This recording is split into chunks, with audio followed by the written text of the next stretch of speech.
کلام مقدس پرانے عہد نامہ میں سے زبور کی کتاب، اس کا باب نمبر 116۔ موت سے بچایا گیا ایک آدمی خدا کی حمد کرتا ہے۔ میں خداوند سے محبت رکھتا ہوں کیونکہ اس نے میری فریاد اور منت سنی ہے۔ چونکہ اس نے میری طرف کان لگایا، اس لیے میں عمر بھر اس سے دعا کروں گا۔ موت کی رسیوں نے مجھے جکڑ لیا اور پاتال کے درد مجھ پر آ پڑے۔ میں دکھ اور غم میں گرفتار ہوا۔ تب میں نے خداوند سے دعا کی کہ اے خداوند، میں تیری منت کرتا ہوں، میری جان کو رہائی بخش۔ خداوند صادق اور کریم ہے، ہمارا خدا رحیم ہے۔ خداوند سادہ لوگوں کی حفاظت کرتا ہے۔ میں پست ہو گیا تھا، اسی نے مجھے بچا لیا۔ اے میری جان، پھر مطمئن ہو، کیونکہ خداوند نے تجھ پر احسان کیا ہے، اس لیے کہ تو نے میری جان کو موت سے، میری آنکھوں کو آنسو بہانے سے اور میرے پاؤں کو پھسلنے سے بچایا ہے۔ میں زندوں کی زمین میں خداوند کے حضور چلتا رہوں گا۔ میں ایمان رکھتا ہوں، اس لیے یہ کہوں گا، میں بڑی مصیبت میں تھا۔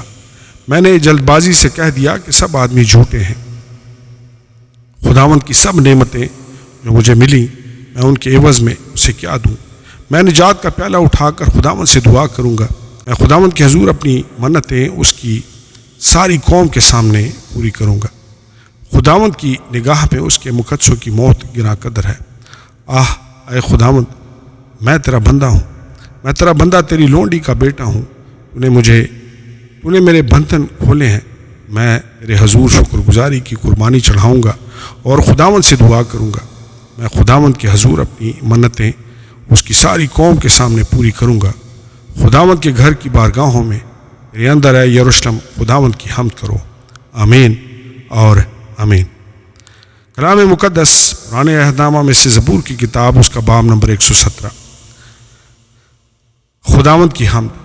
اے قوموں، سب قوموں کی حمد کرو، اے امتوں، سب اس کی ستائش کرو، کیونکہ ہم پر اس کی بڑی شفقت ہے اور خداوند کی سچائی ابدی ہے۔ خداوند کی حمد کرو۔ آمین اور آمین۔